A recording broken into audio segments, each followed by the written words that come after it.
Gurur Brahma, Gurur Vishnu, Gurur Devo Maheshwara, Guru Sakshat Param Brahma, Tasmai Shri Gurave Namah. Tasmai Shri Gurave Namah.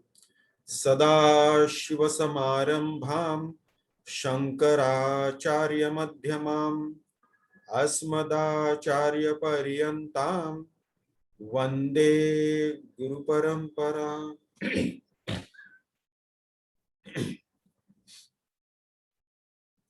In our last session, we did up to the 20th shloka.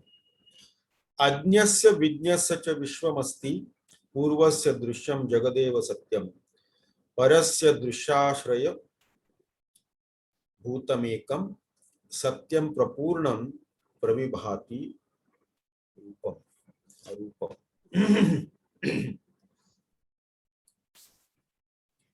In our last session, we covered a few shlokas, 5-6 shlokas we covered. I hope everybody remembers. In the 15th shloka, we saw that diversity of names and forms are experienced in this world, but they are only thought modification, that's all, and nothing else. So, they have no separate existence from the self.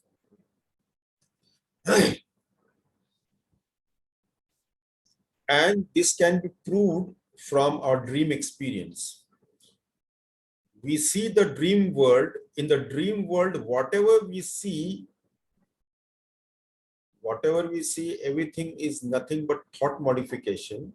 And whatever is seen in the dream world is not separate from the dreamer.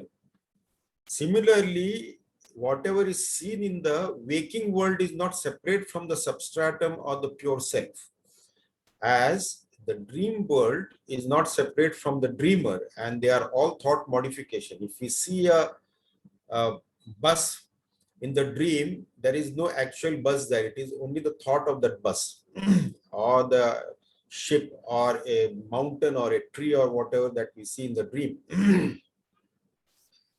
So it is only a superimposition on the substratum, like the ornaments are superimposed on the gold without itself undergoing any change. The same sunlight appears as mirage without itself undergoing any change. That is because of the limitation of our own vision. Then we also saw that everything is related to this I vritti. First is the I thought, and then everything is related to that I thought. So he, she, they, all these are related to that I thought with reference to I. With that reference to I, somebody will be a friend, somebody will be an enemy, somebody will be a relative, and so on. So it is all related to I. And they are all subject to change depending upon where the I stands. So also the concept of this and that is near and far. This again depends upon where I am with reference to those objects also. So it is all with reference to I. Everything changes.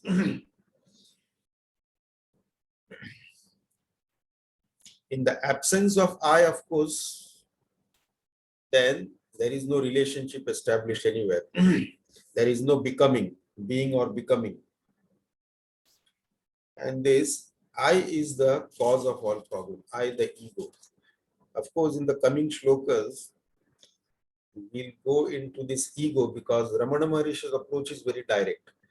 I is the root of the problem, and getting rid of I, the ego, is the main purpose, is the rather the only purpose of spirituality. And investigating into this I is not an easy thing. Then in the 17th shloka, we saw the concept of time was discussed in detail. Time also is an illusion. Important thing that we need to understand about time is an illusion. Time is divided, we divided it as the past, present, and the future. Basically, it is only the present. The future comes from the infinite, becomes the present and joins the infinite past.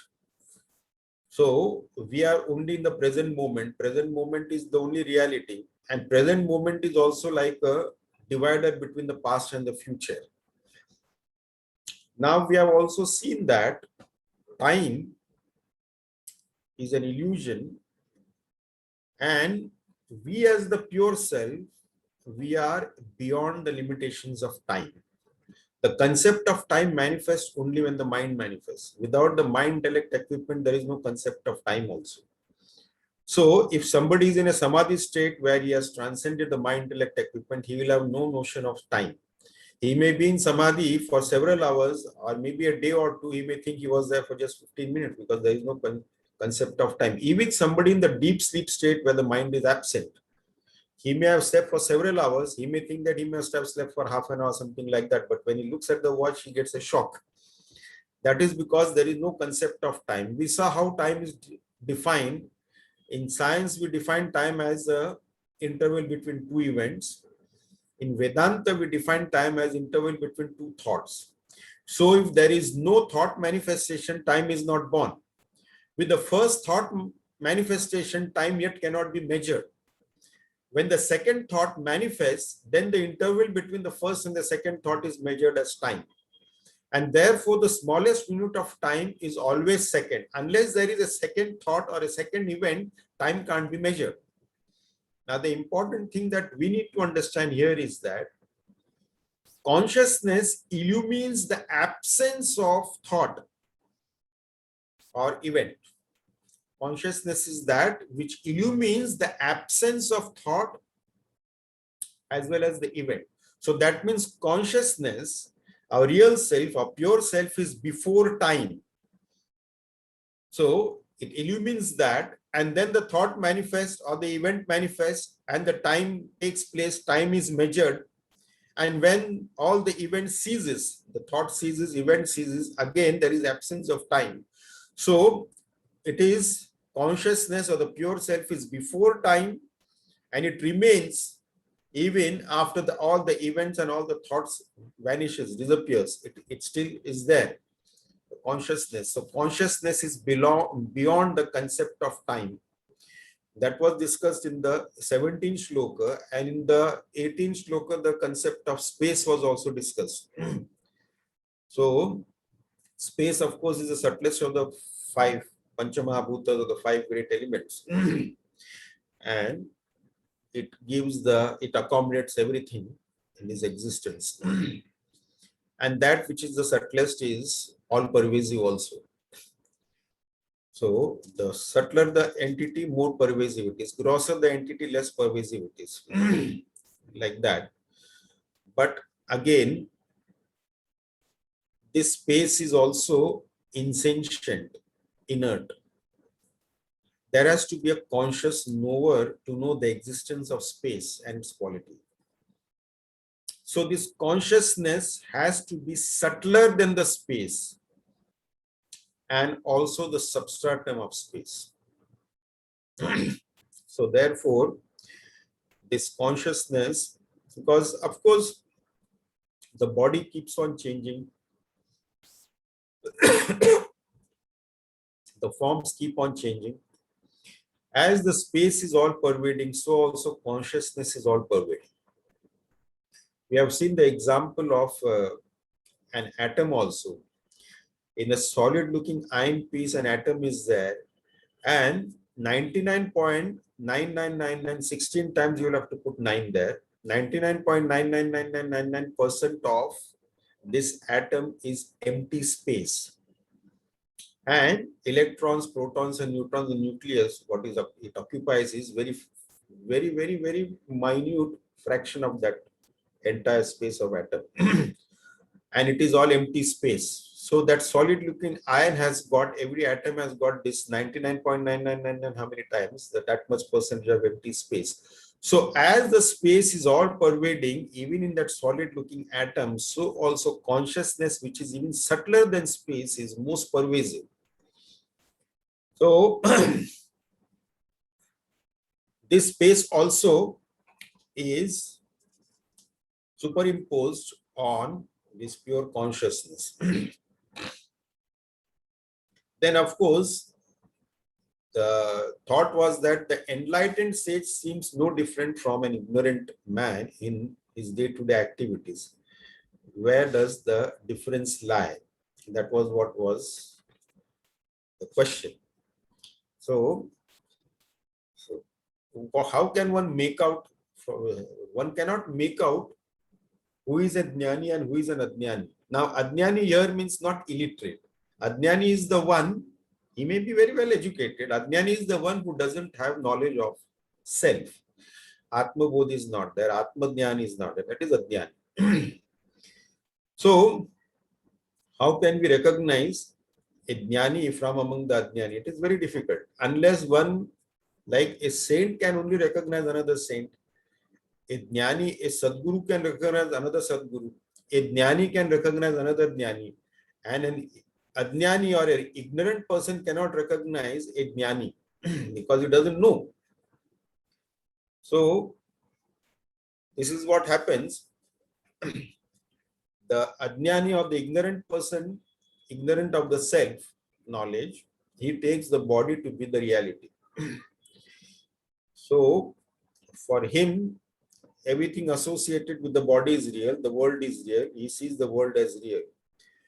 But for a Jnani, he has realized that he is not the body. He is not that ego which identifies with the body. He has realized himself to be the pure self. And he is the substratum of everything that he has realized. When the electricity for the first time realizes that I am not an electrical gadget, I am the electricity which powers the electrical gadget. If anything happens to that electrical gadget, it doesn't make any difference to me. The electrical gadget can get burnt out, damaged, or fused, or whatever it happens, but it doesn't affect my existence. So the moment electricity realizes that it is not the electrical gadget, then all the modifications of the electrical gadget doesn't affect the electricity. So similarly, a jnani, one who has realized his own real self, which is other than the body, not the ego that identifies with the body. So therefore, he is not affected by the modifications of the body, nor the world around him. He knows very well that he is an entity other than this gross physical body. And he doesn't get carried away by what he sees in the world around him, because he knows that it has got only a relative reality, not an absolute reality, not an absolute truth. So he doesn't take anything seriously in this world. Miseries come in the life of ordinary people as well as in the great saints, sages, and masters. Because of course, when that great master, sage, sage was born, he was also born ignorant of the self. If you were a realizer of the self, he won't be born. If he was born, that means he took birth with the ignorance of the self, and then he realized his real self in this world, in this life. So he came with the destiny or prarabdha. And that is a mix of good and bad karmas, results of that. And therefore, a mix of sorrows, joys and sorrows will manifest in his life also. But the most important factor is that in ordinary person's life, when miseries come, he becomes miserable. When a great master's life, misery comes, he doesn't become miserable. That's all. Miseries come in both people. We have seen many great saints and sages, masters who have suffered from grievous diseases and all that thing. Ramakrishna Paramahamsa had throat cancer. Nisarata Maharaj had throat cancer. Ramana Maharishi had a tumor in his arm, and so on. So they had also suffered, or some other forms of sufferings will be there, but that doesn't affect them. So his vision is the same. He sees everything as one and as a superimposition, and it doesn't take anything seriously. Then in the 20th shloka, we saw Ajnasa Vidnyasacha Vishwamasti. Ajnani takes the world to be serious, the sansara to be real, and therefore he suffers, whereas Jnani doesn't take it seriously. For the Ajnani, for the ignorant one, a realized master's words are impractical, and it doesn't give any value to that. So therefore he suffers. Actually, a realized master takes this entire samsara, his own life and the samsara, as a movie. So movie is for entertainment, and it doesn't take anything. We don't take anything seriously what is shown in the movie. We go for entertainment. We pay for the ticket and enjoy for 2-3 hours and come. But then some people get carried away by what is shown in the movie, and they get affected by that. If a tragedy is shown, they become themselves very sad and miserable. And it is just a movie, play of light and sound. If that can make us miserable, imagine this relative existence is also like that, but it is more real than the movie. How much more miserable we'll become. So for the Jnani, it doesn't make any difference at all. For him, the entire existence is nothing but an encyclopedia of jokes. It doesn't take anything seriously. Now, the favorite question with many is the place of destiny and self-effort in our life. Bhagwan Ramana Maharishi gets to the root of it. Destiny and self-effort. What is that in the 21st shloka? Vidhe prayatnyasya chakopi vadaha तयोर्द्वयोर्मूलमजानतां स्यात् विदे प्रयत्नस्य च मूलवस्तु संजानतां नैव विधेर्न यत्नः विधेः प्रयत्नस्य च कः अपि वादः तयोः द्वयोः मूलम् अजानतां स्यात् विधे प्रयत्नस्य च मूलवस्तु संजानता न एव विधिर्न यत्न.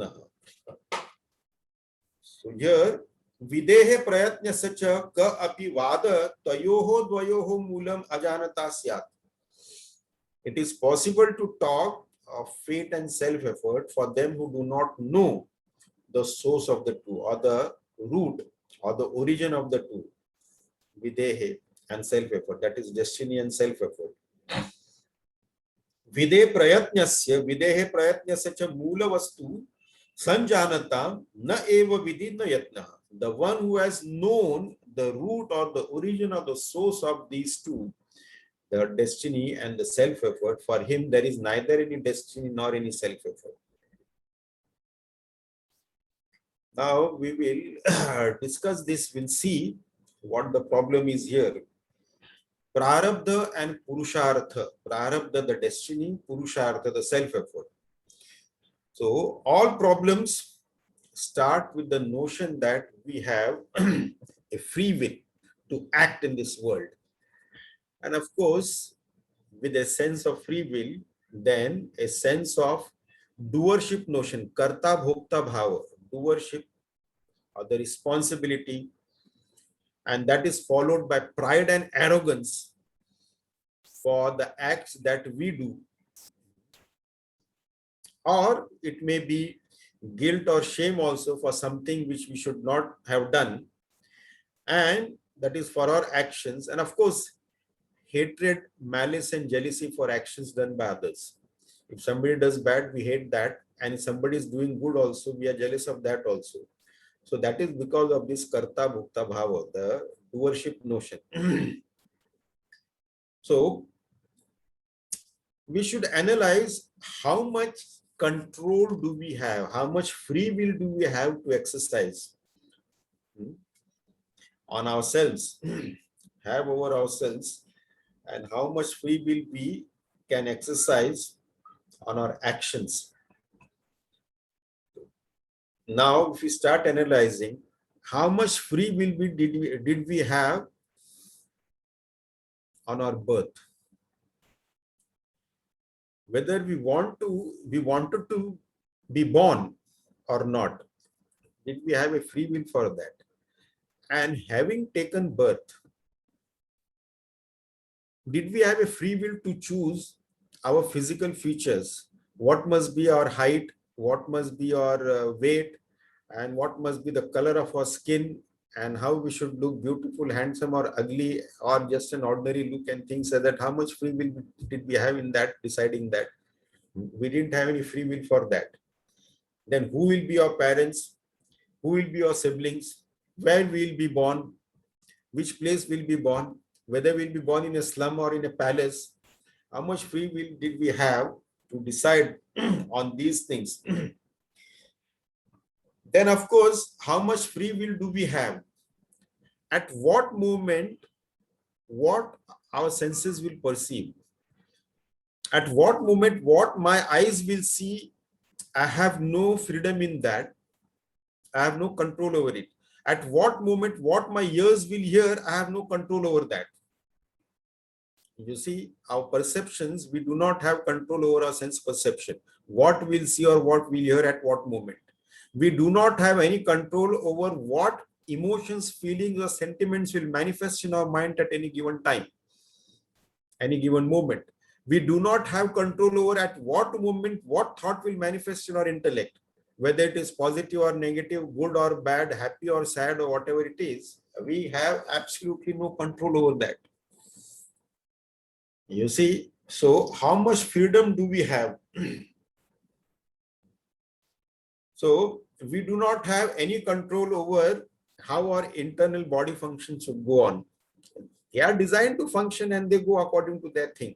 We cannot do anything outside. We cannot speed up the process of digestion by sitting just like that. Now we had a meal. I want to speed up the process because I want to feel hungry again and I want to eat the other thing. No, that will go according to its own process.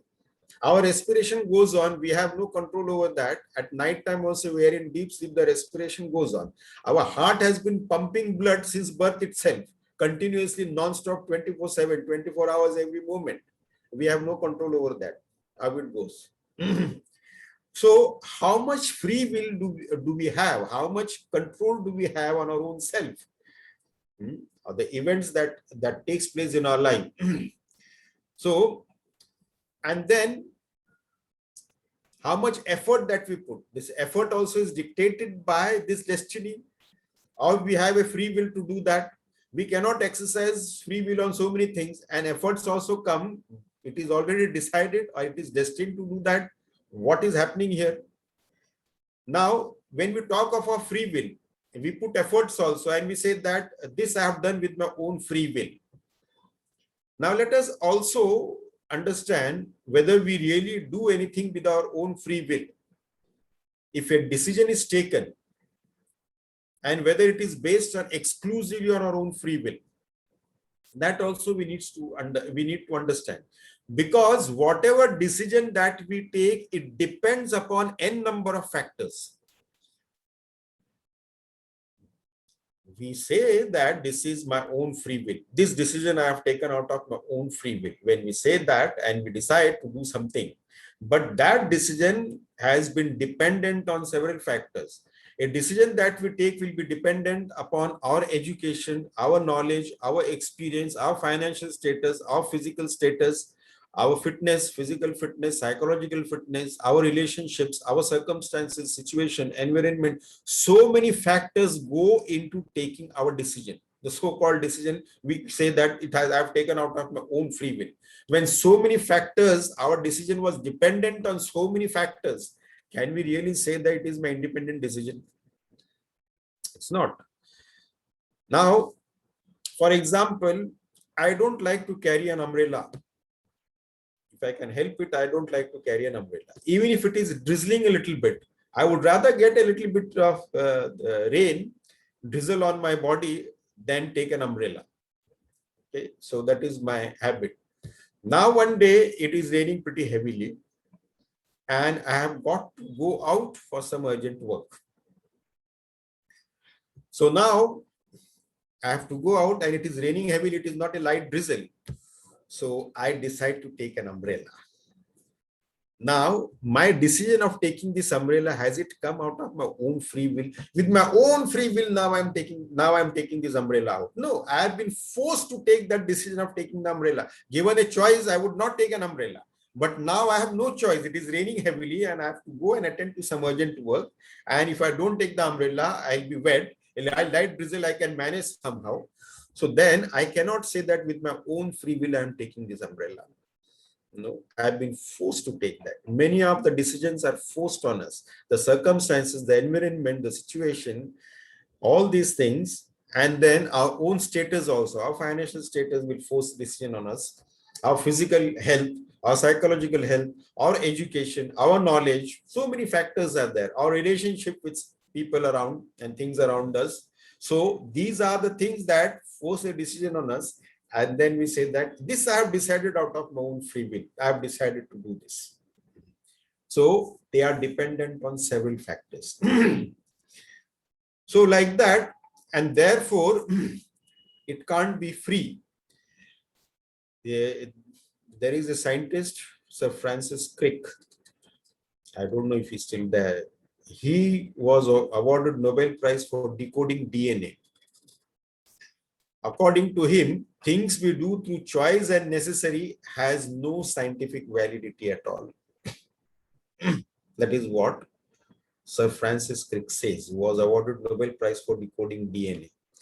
And he isolated different DNAs and attributed to certain addictions and certain behavior and things like that.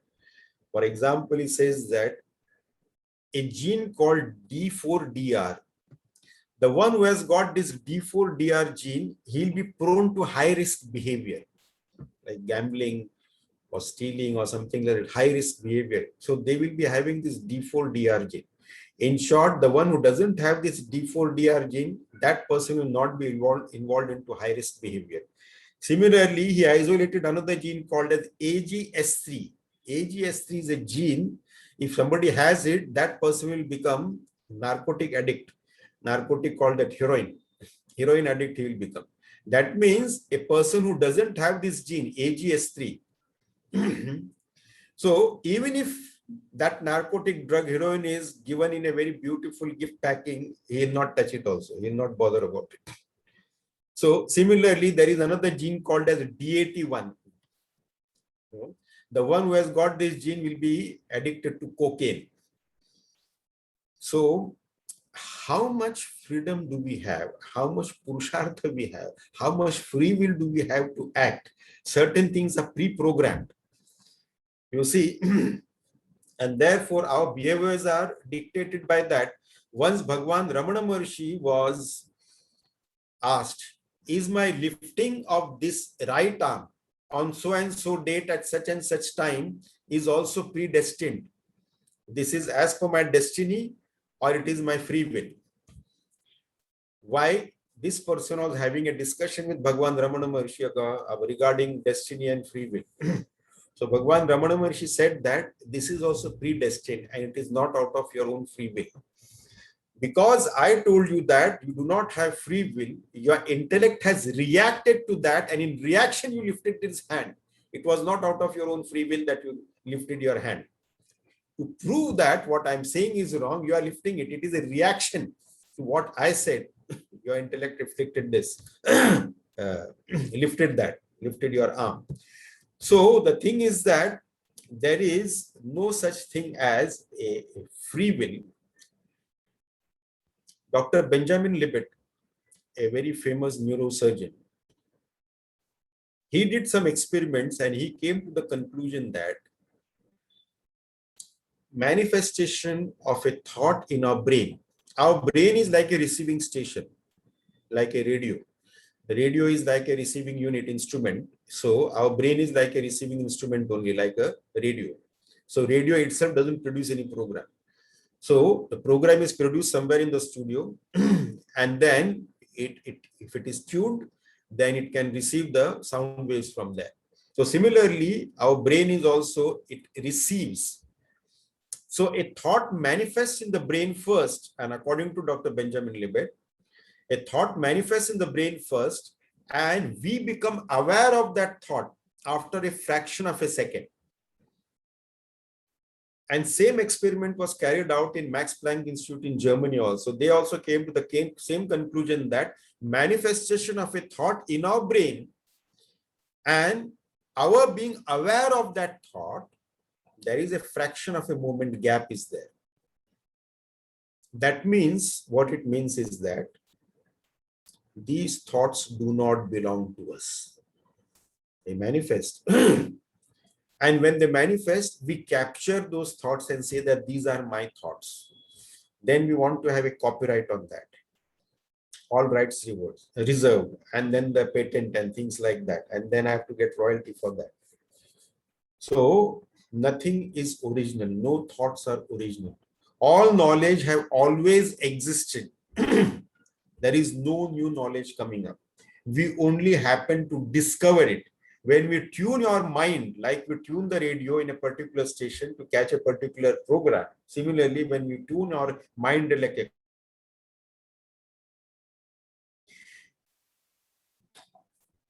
that is why Albert Einstein also said that all the discoveries, he says that he got through was not through the rational process of thinking.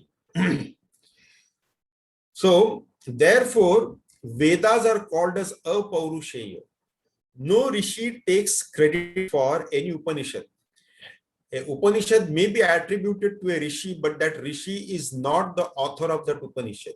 In the deep state of meditation, his brain was so fine-tuned that he tapped into that knowledge and he imparted that knowledge, but he didn't claim an authorhood to that. Therefore, Vedas are Apaurusheya. There is no author to that. It is not that he sat under a tree, some rishi sat under a tree and then started writing all that. No. In deep state of meditation, he tapped into that knowledge and then he imparted that knowledge to others, though he himself never claimed authorship to that. But of course, in the Upanishad, a mention is made of that rishi's name to whom the revelation came, to whom this knowledge came, but he is not the one who composed it. So that is what it is. All knowledge have always existed. There is no new knowledge. We only happen to discover the existing knowledge. That's all. When we fine tune our equipment, we discover it. You see? So, Purushartha or the self-effort, all the actions, it is very clearly said in Bhagavad Gita chapter 3 verse 27 that Prakriti's guna, they act, they make us act. You see, in one way or the other, they may make us act. It is the guna that is acting out, that is making us do all the karmas or actions. We are forced to act against our own will. Do we will that if we have to have diseases? No. But disease manifests against our will. How much free will do we have? We do not have any free will in that. We do not want any sorrows, miseries, or pain. We do not will it. We do not desire it. We have no desire to have any sorrow, misery, or pain in our life, but they manifest. So nobody wills to have any kinds of problems in their life, but they manifest. So these destinies come. Karta Bhokta Bhava, the doership notion and the experiencership notion, that is an illusion.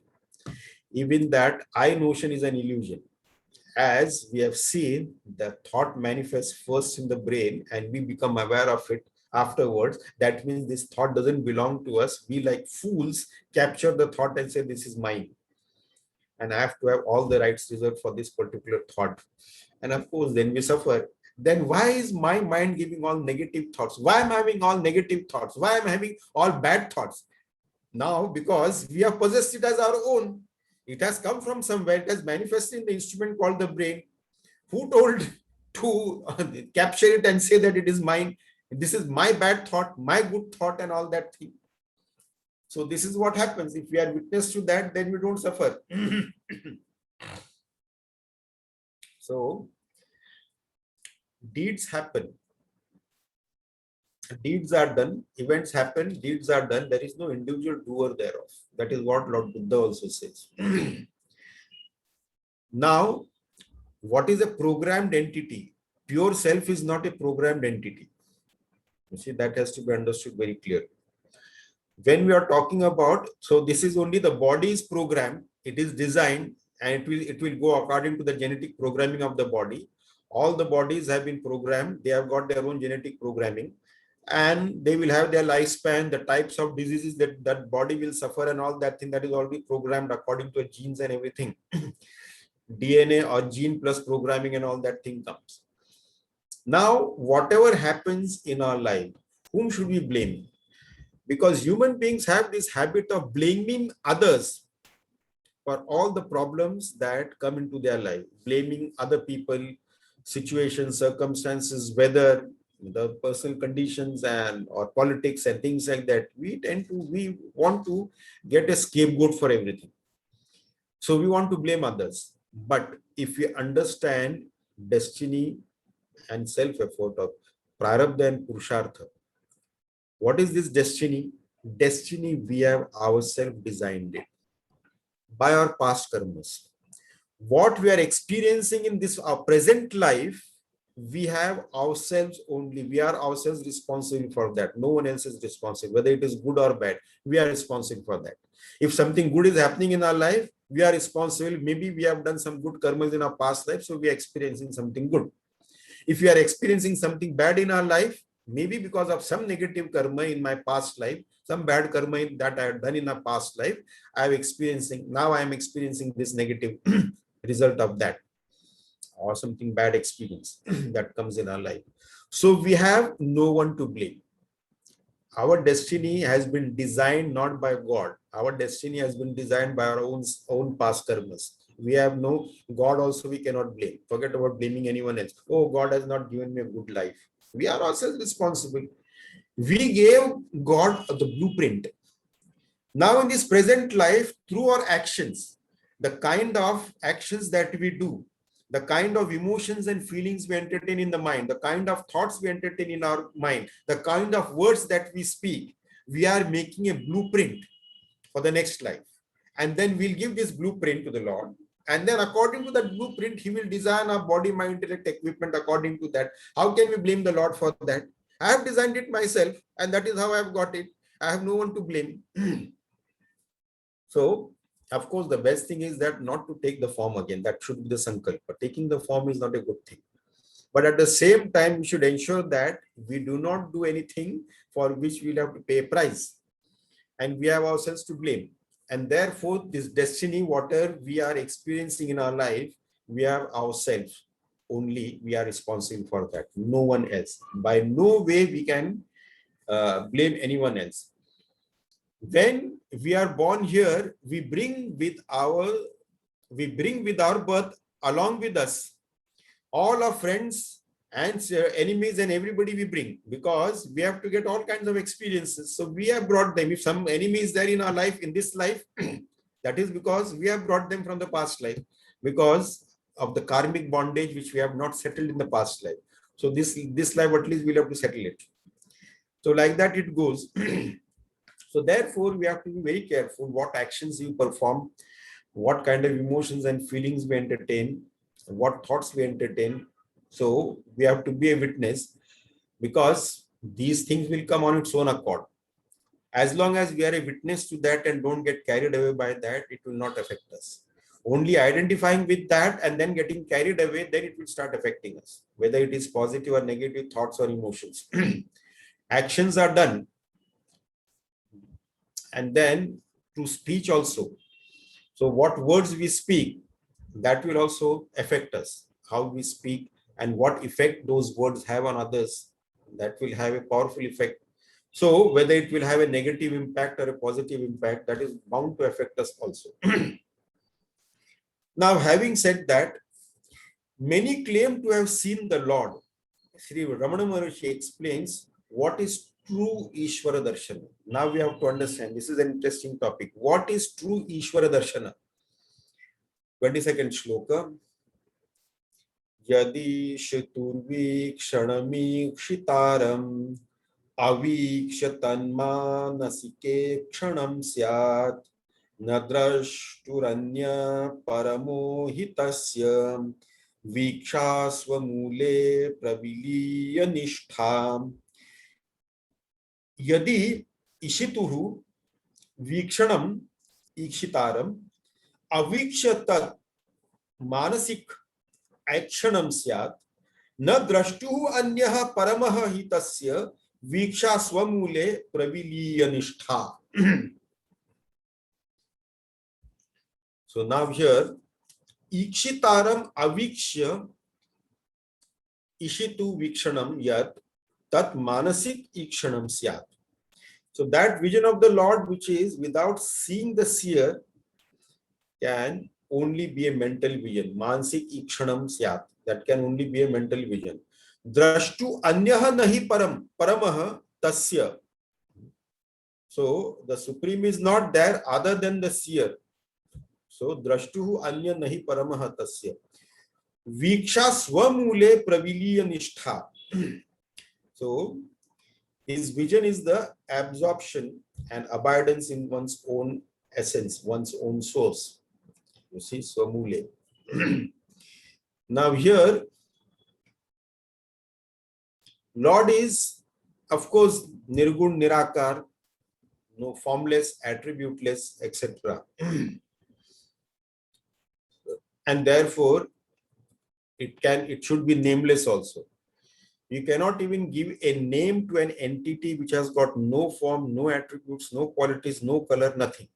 That entity cannot even be named.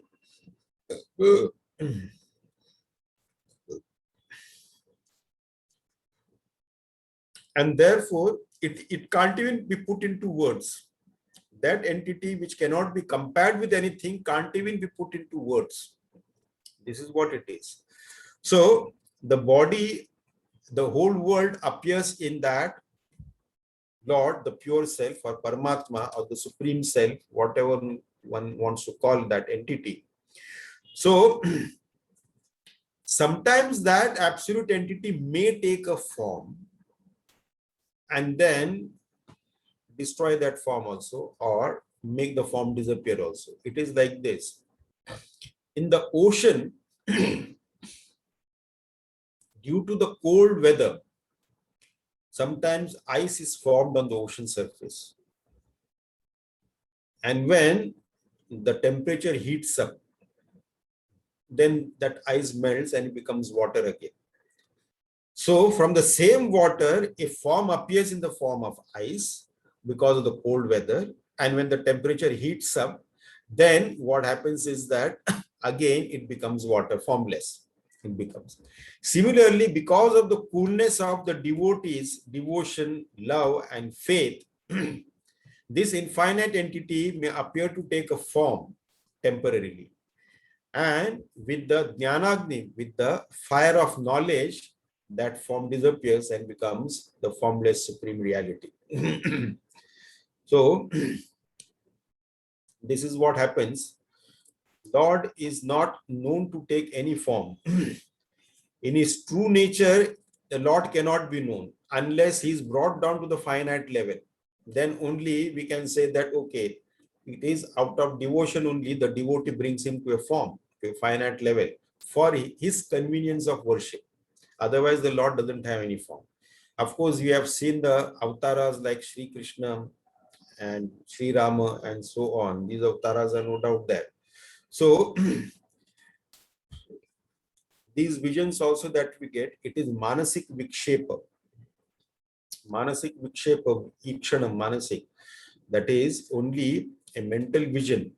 There is no reality to that. It is temporary also. And any form is actually, if you look at it, the supreme reality is infinite, not limited by space, time, and causation or object. And the form, any form, is limited by space, time, and object. So anything that is limited by space, time, and object, that is temporary only, not a permanent entity. It is only temporary. And it is only a mental form, a mental vision. That's all. So Lord is actually infinite. And therefore, subtlest of everything, subtler than the subtlest. Therefore, there cannot be any form. Everything melts away in the fire of knowledge or the heat of knowledge. Moreover, that which is available everywhere at all times, always, we do not value that. Actually, that supreme reality is available to us 24/7 every moment. Nay, we are that alone. It is within and without in equal quantity everywhere at all times. But that which is available in abundance has got no value. That which is very rare has got more value. So gold is rare, it has got more value. Diamonds are rare, it has got more value. Platinum and so on things, the metals and precious stones and things like they have got more value. Ordinary stones have got no value. Mud has got no value, like that. So similarly, that is abundantly available everywhere. Space, outer space, the space has got no value. Land has got value, but space is that way, it has got no value. It is abundantly available everywhere at all times. Water has got some value. Some places water had to be bought, even drinking water and all that. We have to pay for that. So value is there for something which is not abundantly available. So for that, there is a value. That which is abundantly available, we have no value. So the absolute truth of the pure self is abundantly available everywhere at all times, but we have no value for that. Then we want to have it, that infinitely available entity, we couldn't care less, and we want to have it in a finite form. So Lord is not different from, the important factor here is that Tasya Viksha Swamule Pravilya Nishtha. The absolute truth of the pure self or the Lord is not different from the seer, the one who wants to have the vision of the Lord. Lord is not different from him. This has to be understood very clearly. So in Vedanta, this is very important factor. I want to have Lord's darshan, but the thing is that I want to see as a seer. The seer is not different from the Lord that is seen. So the thing is that first I need to know myself as the seer. I need to know myself. Having known myself as the seer, then there is no Lord to be seen at all, because then the seer and the seen, they become one. And this has happened in many people have experienced like that. Tukaram Maharaj was a great devotee of Lord Vithala. And then one fine day, he realized the non-dual self. And then his later abhangas are all on non-dual reality, Advaita, non-duality, because where the devotee and the object of devotion had become one. Namdev Maharaj had a problem. He had a darshan of the Lord Vithala at a very young age, and he thought that he has attained everything, that is the ultimate and all that thing. But just having Lord's darshan is not enough. Knowing the self is enough, which is not different from the Lord. And therefore, he was sent by Lord himself to his Guru Visoba Khechar, where he got the knowledge. And then when he came back, and when somebody knocked his door, then he asked from inside, who is it outside? Then Lord answers that I am Lord Vithala. Then Namdev says that I want to meet such a Lord who is only outside and not inside at the same time. So this is what happens, that when the seer has become one with the seen, or rather there is no difference between drashta and drishya, knower and known. This knower known difference is not there anymore. Seer seen difference is not there anymore. So knowing the seer itself is realization, God realization. Knowing our own self itself is God realization. So about God, nothing can be said. I can investigate myself. Who am I? And that is the direct approach of Lord Ramana Maharshi. Don't bother about the creation of this world or how it happened. What are the theories of creation? What does the science say? What does the different scriptures say? And all that thing. So we do not have to bother about that. I exist. That is incontrovertible truth. That cannot be denied. Who is this I who exists? That investigation has to be done. So we begin with, as a scientist begins his research work from the known data to come to an unknown conclusion. So the only known data which cannot be denied, which is incontrovertible truth, is my own existence. Even all the doctors in the world certify that I do not exist. It has got no value. That paper has got no value. The non-deniability of my own existence is the absolute truth. So I have to investigate myself, and there itself, when I realize the self, that itself is Ishvara Darshanam. That then we realize that there is no difference between the self and the Supreme Self, the Lord. So we have to discover our own real self. Even Ramakrishna Paramahamsa was also caught up in the group of goddess, mother goddess, and then Totapuri imparted him the knowledge of the non-dual reality. That is why Param Puja Gurudev Swami Chinmayanji also used to say, in meditation, if Lord Krishna comes, then tell him very nicely, look here, I'm trying to realize my own self, which is without form and without any attributes, without colors, without any quality or anything like that. Don't interfere in between with your form. Now, in the 23rd shloka, how can one then have the vision of the self or the vision of the Lord as the self? So immediately Bhagwan Ramana Maharshi anticipates what the doubt will come.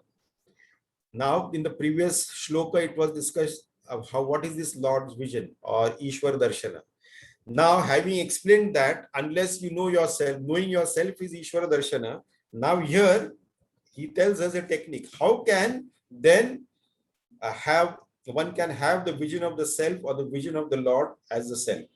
In the 23rd shloka, Atmanamikshet param prapakshet Ityagamokte sulabho na bhavaha natmaiva drusho yadika katheshe swayam tadanni bhavanam tadiksham atmanam ikshet param prapashyet iti agama ukte sulabha na bhavaha na atma eva drishyah yadika katha ishem Swayam tad anni bhavanam tad iksha. So now, Atmanam ikshet param prapashyet iti agama ukte bhavana sulabha. The meaning of the sayings of the Vedas. One should see the self, one should see the Lord. Is not easy. Bhavana sulabha. It is not easy. Then, yadi atma eva na drushya ishe ka katha. If the self itself is not seen, what can be the talk of the Lord then? Tad iksha tad anni bhavanam swayam. The vision of him, the Lord, is oneself becoming the food unto him. Oneself becoming the food unto him. That we have to understand what is this oneself becoming food unto him.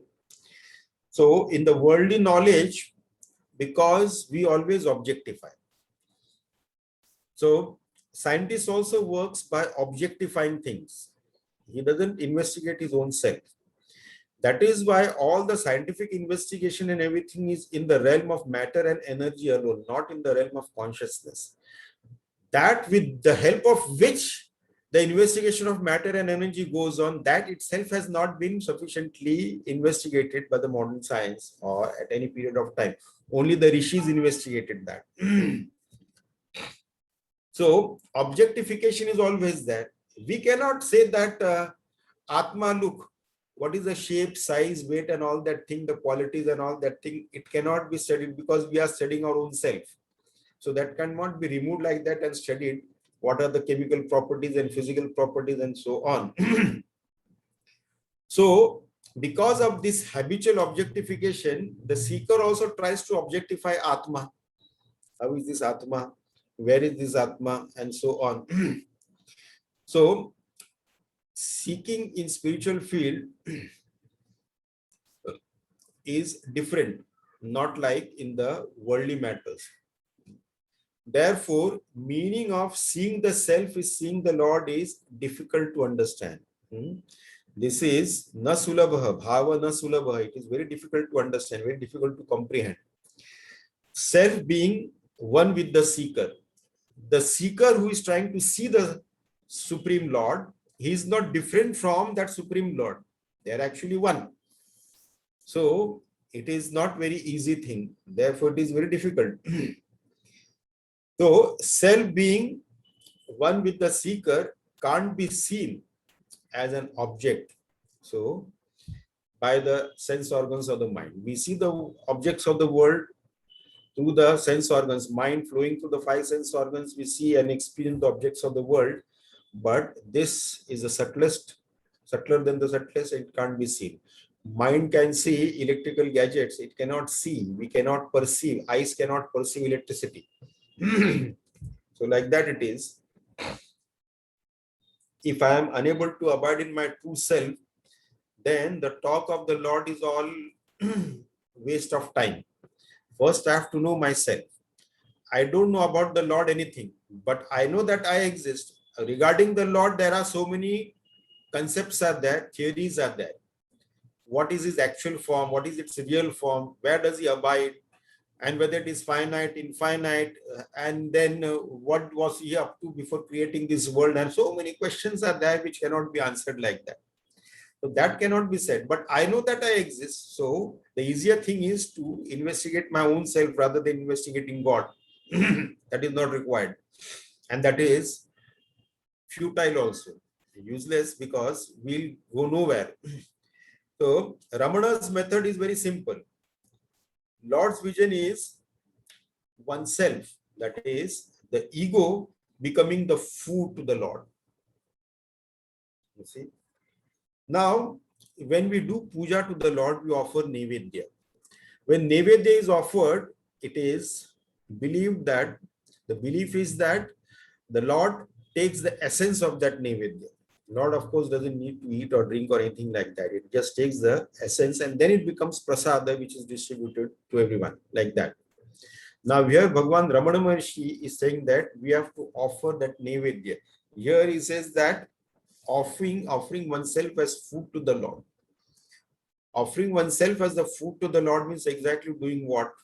Now this is a very difficult thing to do. It is very easy to offer Nevedya. Try offering ego to the Lord. This is what Lord Ramana Maharshi, Bhagwan Ramana Maharshi means here. So in Nevedya, offering the ego to the Lord as the food. So the eater of the food becomes one with the food. So the food and the eater, they become one. So when the ego is offered to the Lord, then the one who is offering and the Lord, they become one. When the ego is not there, then there is no difference between the Jiva and Atma, Paramatma. Atma and Paramatma, they are one alone. It is only the ego that is causing the trouble. So here in Nevedya, this has to be offered. So Ramana Maharshi says that actually offering the ego means what? Giving up the Bhokta Bhava, the enjoyership notion, the experiencership notion, Karta Bhava, doership notion, followed by experiencership, Bhokta Bhava, that I'm experiencing good or bad or whatever it is. So like that, that has to be given up. So we have to become the Bhogya, that which can be experienced by the Lord. So Bhogya. So Bhogya is, now we are offering ego, which is the most difficult thing to offer. It is very easy to offer Chappan Bhog in Nevedya, but to offer the ego, that is well nigh impossible, because for millions of lives we have held on to that ego. Now we don't want to give up so easily. So we have to become the Bhogya of the Lord. Instead of we making the Jagat as our Bhogya, we have to make ourselves as Bhogya for the Lord. Because when we make the Jagat as the Bhogya, we may sometimes enjoy and most of the time we may suffer. But when we become Bhogya of the Lord, then Paramananda is the result. So people become Bhogya also for the others. We want to have the Bhoga of this world, as well as we also become Bhogya for others. And when we become Bhogya for others, from that also we enjoy. Now, why do people wear fashionable clothes? So that people should look at them and appreciate. And when they appreciate, they enjoy. So it is first they become Bhogya for others. Oh, what a beautiful dress is that. So that they have worn the dress and they have become Bhogya for others. And when they appreciate, then it becomes Bhogya for us also. We are enjoying it like that. But then it becomes suffering also. in one of the weddings. Now, generally, these ladies don't wear high heel every day, day to day at home or like that. Once in a while in parties and weddings and things like that. So they are not used to wearing that. And especially if it is a new one, it bites also. So I found in that wedding reception, two ladies moving around with sandals in hand. So they must have started off with well, worn the sandal, looked well, and this is to become bhogya for others. And then they themselves became sufferers for that. Because now that thing was troubling, and then they are moving with these sandals in the hand. I said, what is this? So if we make this world as bhogya, we are bound to suffer. Therefore, instead of making the world as bhogya, we become bhogya for the Lord. That is the best thing. If we become bhogya for the Lord, we get our ego erased. Aha, Paramananda. Now, having said that, a technique of meditation on the self to gain the vision of the Supreme is shown. So, that is in the 24th shloka. We'll take up this in our this shloka in our next session. Now, if anybody has got any questions, we can discuss that. Swamiji, one minute. You can start. Swamiji. Yes. 21st and 22nd stanzas have opened the Pandora's box. I knew that. Now many questions will be based on those two shlokas. And now what will happen that today we may have to extend our session by at least 15-20 minutes. Okay. So start asking the question. Who was the somebody? Ankaji, can I ask Bagai here? Yeah, Bagaji, if you want to open your video, you can open it. Yes, I can do that. Yeah. Swamiji, you have given a most beautiful analysis of destiny versus free will. My simple question for your consideration and responses: what is the role of divine grace in modifying what is happening to us? Role of the divine grace. Yes.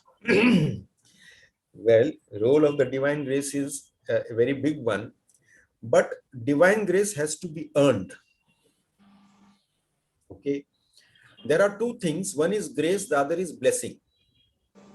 All of us have got rights over blessing, Lord's blessing or Guru's blessing, and we have got rights over all. No problem with that.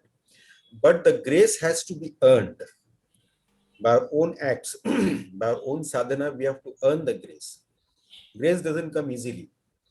Blessings we may get, but grace doesn't come easily. And to gain that, we have to be at it. Our sadhana, what our input is, that is what the saying goes. The Lord says that you take one step, I'll take 10 steps towards you. So that is His grace. But our effort is that one step. So, and as I said, we have only free will to know the self, to realize the self. In everything else, there are too many programs operating there. As regards our own real self is there, because real self is not a programmed entity. We have got a free will to realize the self, no doubt about that.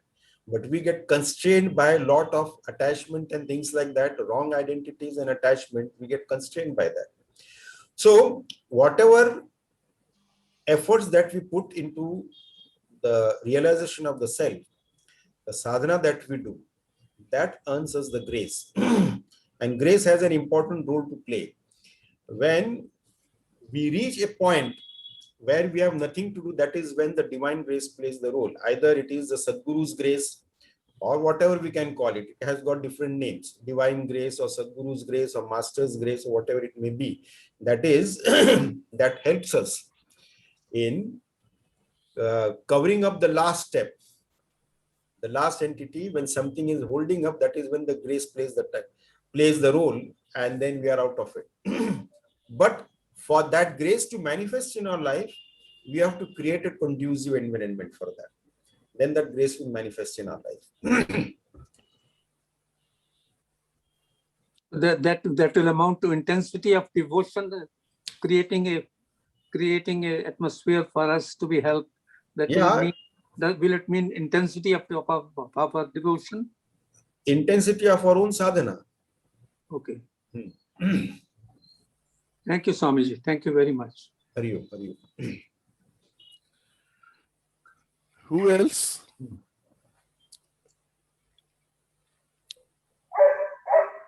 Jyoti ji? Sairam. Yeah. Yes. Yes. There was a bit of a confusion. Yeah. You said everything is predestined Mm. and that we don't have any will. Mm. Then where does sadhana come in? How do we, what makes us do sadhana? Is that also? As regards, I have already explained this. We have free will only to know the self. Because the self is not pre-programmed. Unlike our body, mind, intellect equipment that is pre-programmed as per our own karmas, self is not pre-programmed. And knowing the self, we have the freedom to know the self. Okay, excluding that self, knowing the self, that freedom we have. And then, of course, our inclination towards spirituality is again determined by our karmas in the past. So, whatever we are experiencing in this life also is a result of our karmas in the past. And then, what we do with what we get in life. So, what we have got in our present life is our destiny, a result of our past karmas. What we do with that, that is our effort that we put in there, that what we do with that is what will change our future. So now we do not know what we have done in our past life. We may have done some good, bad and things like that, but now we know how this karma works. It has got a very deep roots, this karma has got. So we have to stay away from that, how to get rid of that, so that we, as much as possible, we should not create new karmic bondage. So now we have only choice, we have only free will to know the self, and in other factors we do not have any free will.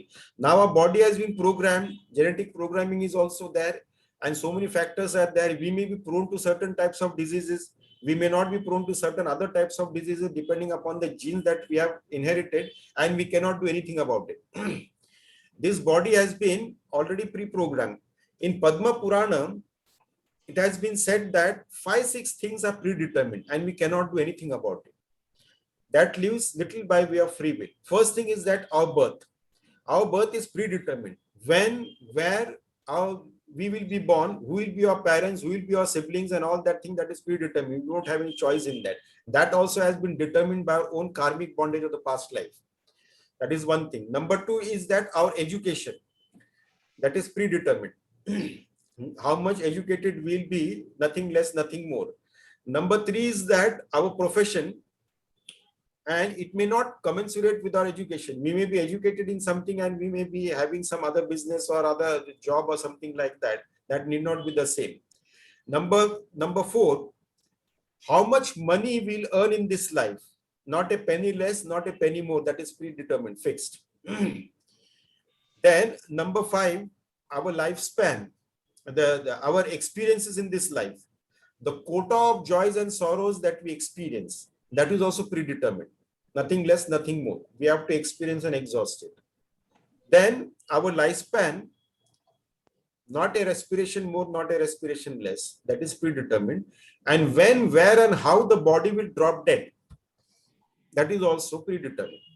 As per the Padma Purana. This is, I'm not saying this, this is Padma Purana is what is saying that. So these are the 5-6 things, these are predetermined. So what is left now? What is left is our free will, we can say, or Purushartha, we can say, or whatever it is, in between, whatever little that is left there. So that is how our life goes. You see, So our actions can change our whatever has been destined to us. To a certain, yes, to a certain level, yes, it can be changed. We can change our destiny also to a certain level. For example, what happens is that in yoga, yogis also, they do certain practices by way of which, to a certain limitation, they change the destiny. Now, according to yogic science, Our lifespan is determined by the number of respirations we have inherited at birth. Whether it is 5 lakhs, 10 lakhs, 1 crore, 10 crore, whatever it may be. That is fixed, not a respiration less, not a respiration more. As soon as that quota is over, the body will drop dead.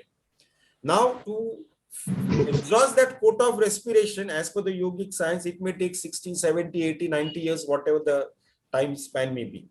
Now, yogis, what they do is that with the practice of pranayam, generally we breathe 15 times, 15 respirations per minute is the average one.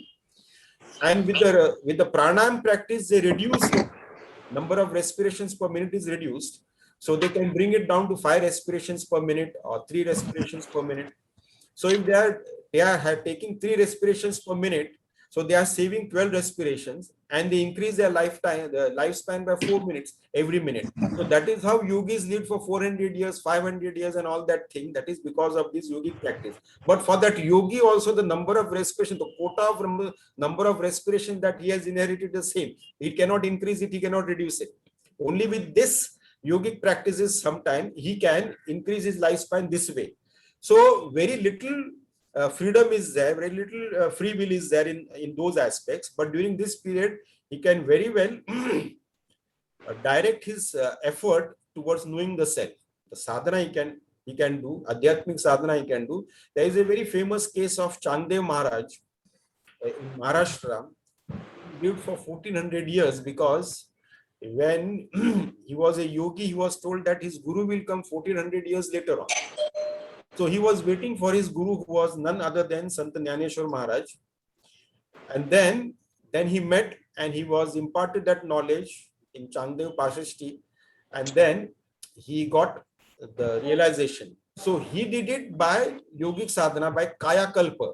Every 100 years, he changed his form, and that is how he extended it. That is a part of yogic science.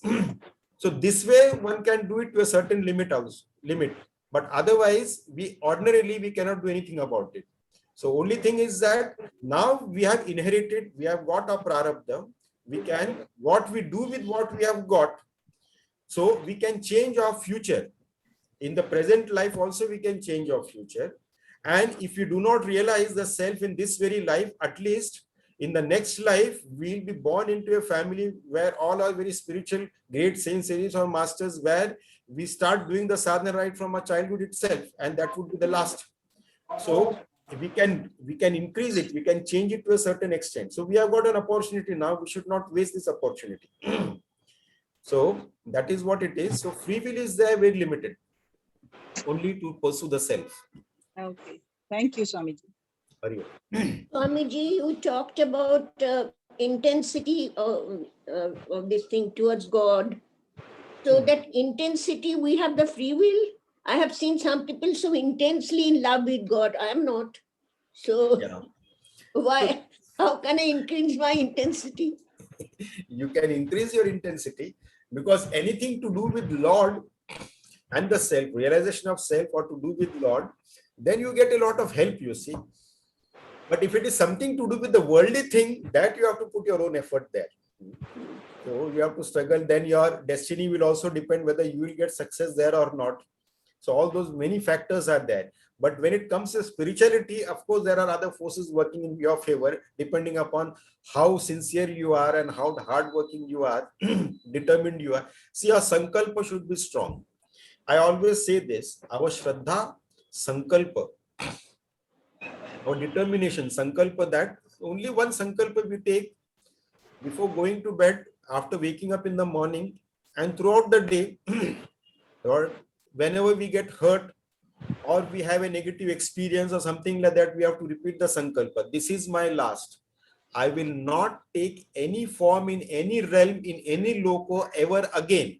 Taking the form is not a good thing. Look at this body. What are we now? We are nothing but slaves of this body, serving the body.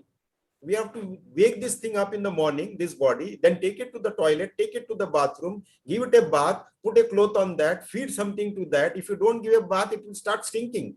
The whole day we are after this body only. It is kind of slavery.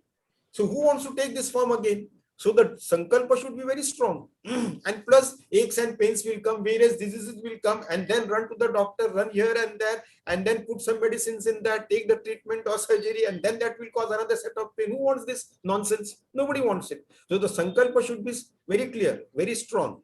I do not want to take any form ever again in any loka, in any realm. This is my last. So whether it will happen or not, we should not doubt. Our Shraddha should be full.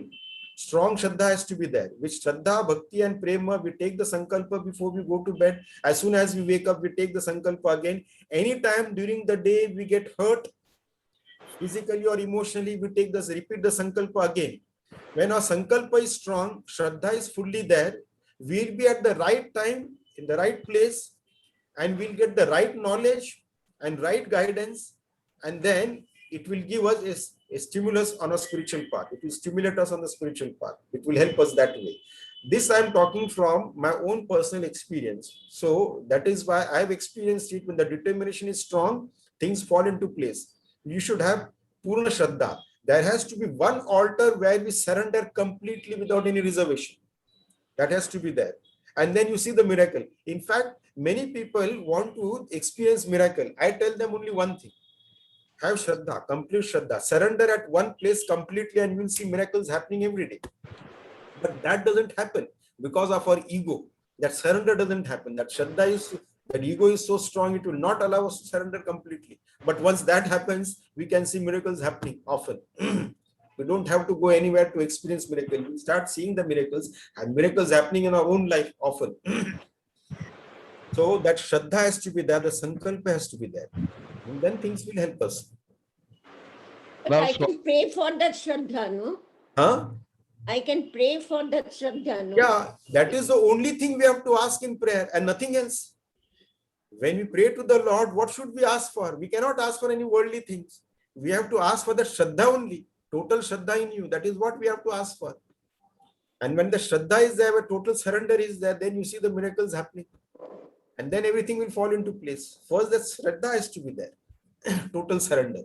And how do we know that we have Shraddha? Only one way. That is only one test.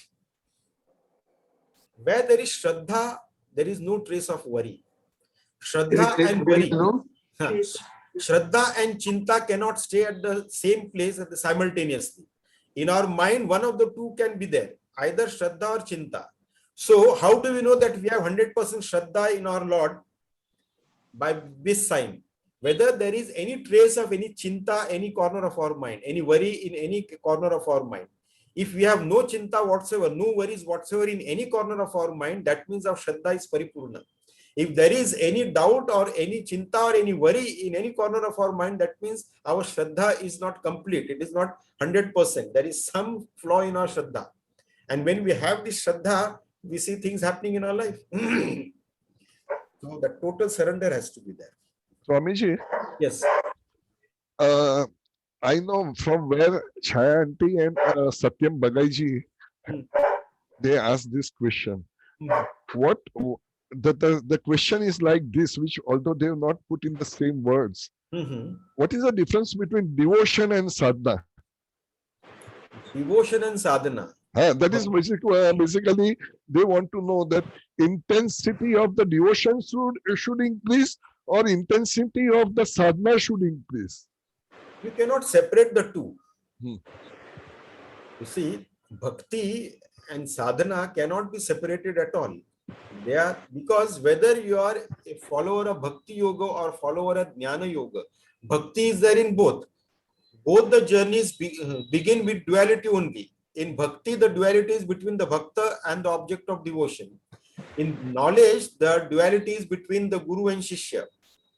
So there Guru Bhakti is there, here Ishwar Bhakti is there. That is how they begin. And both of them end in non-dual reality. And they are the only two paths. So they cannot be separated out. Guru Bhakti is there, Ishwar Bhakti is there. So that Bhakti and sadhana, intensity of sadhana cannot be separated out. When there is a devotion there, when we love our Lord so much and full devotion is there, obviously what happens is that then the intensity in sadhana will also come. I think Dr. Jyotiji wants to ask question. Yeah, okay. I know because she raised the hand, you know. Oh, okay. I think she wanted to leave. That's why. Anyway, Oh, okay. now Swamiji, Mhm. both paths are basically different. Different. The bhakti path and non path. For example, to put it in a, I am a devotee of Satya Sai Baba. Mhm. So my devotion should increase. At the same time, I am for last 50 years, I have been following the Advaita philosophy. Mhm. So I have got a preference for Advaita philosophy. Mhm. So devotion is there, Mhm. but the more pronounced is my sadhana or the bhakti for the Advaita philosophy. Mhm. So do they, as far as I am concerned, they are coinciding. Mhm. But there, for the beginners, there is a doubt, isn't it? Yeah, for the beginners, there may be a doubt, but actually there is no difference between bhakti and jnana. Both take to the same goal, and in fact, in Sanatan Dharma, these are the only two paths. There is no third path. All the other paths, they may be an aid to these two paths, whether it is Karma Yoga or Kundalini Yoga or Ashtanga Yoga or Dhyan Yoga and all those yogas, they are only an assistance and aid to Bhakti Yoga and Jnana Yoga. Basically, they are the only two paths, and you cannot separate them also that way, because a Jnani is also a Bhakta, and a Bhakta becomes a Jnani. Okay. Swamiji, now the question which I wanted to ask is this about the Sandhikal. Sandhikala, huh? Huh. So if I go on, I'll just put my video. Mm-hmm. Yeah. See, now Sandhikal is, we are increasing the distance between the first thought to the second thought. Mm-hmm. Now, suppose if I increase this thought, Mm-hmm. You are increasing the thought or increasing the gap? Gap, sorry, I'm sorry, gap between the two thoughts. Two thoughts, right? Huh? So if this is increased to a great level, Mm-hmm. I consider this as a mano lay, not a mano nash. Mm-hmm. Whereas Ramana Maharshi says that without the mano nash, realization will not come. Mm-hmm. So what I am doing here, that also you demolished today, Swamiji, about the I notion. I thought, so when we were talking about the I notion, I explained 3 books, Drag, Drashya, Vivek, and all those things. Mm-hmm. I thought that I got a clue. Mm-hmm. That this I notion is my what you call is the biggest obstacle. Right. And if I can tackle it, Mm-hmm. then this pure consciousness or the self is not very far. Mm-hmm. Yes, of course. But today what you said is I notion is also comes from somewhere and you picked up. Mm-hmm. So you put today you put a little bit of confusion in this, and I'm quite sure Yogi Bhai will agree with me that in particularly this shlok, Mm-hmm. you have dismantled what we learned in last 3 books. No, now the thing is that as regards this I notion is concerned, in the coming shlokas, Bhagwan Ramana Maharshi will help us into understand this I notion and how to get over that. That complete origin of this I, from where it comes, where it dwells, and how it will disappear. Everything is explained by Bhagwan Ramana Maharshi. So we'll have to wait for a few more shlokas. In fact, in the next session, we'll have a bigger clarity on that. So your confusion will be cleared in that. Okay, Swamiji. So what about my first, that increasing the Sandhikal? Yes, that's a success, isn't it? Yeah, increasing the Sandhikal is very good, because it is not easy to increase the Sandhikal, because mind insensately keeps manifesting a thought of the thoughts and emotions. You see? So if you are succeeding in that, it is a great effort. It is a great achievement, no doubt about it, increasing the time gap between the two chanting. So the Sandhikal time, if you can increase it, is very good. But that alone will not be enough, but that will help you, no doubt about that. That will help you. How it will help us, that we'll discuss when we will be discussing this ego further. A few shlokas, there will be discussion on ego again. Okay, Swamiji. Anybody else? Jayant, Vimalji, Rasheshwari? Thank you, Pankaj Bhai. No, Yeah. no questions. Okay, then. So, shall we conclude? Yes, Swamiji. We can conclude. Om Purnamada Purnamidam Purnat Purnamudachyate Purnasya Purnamadaya Purnameva Vashishyate. Om Shanti Shanti Shanti. Harihi Om Shri Gurubhyo Namah. Harihi Om.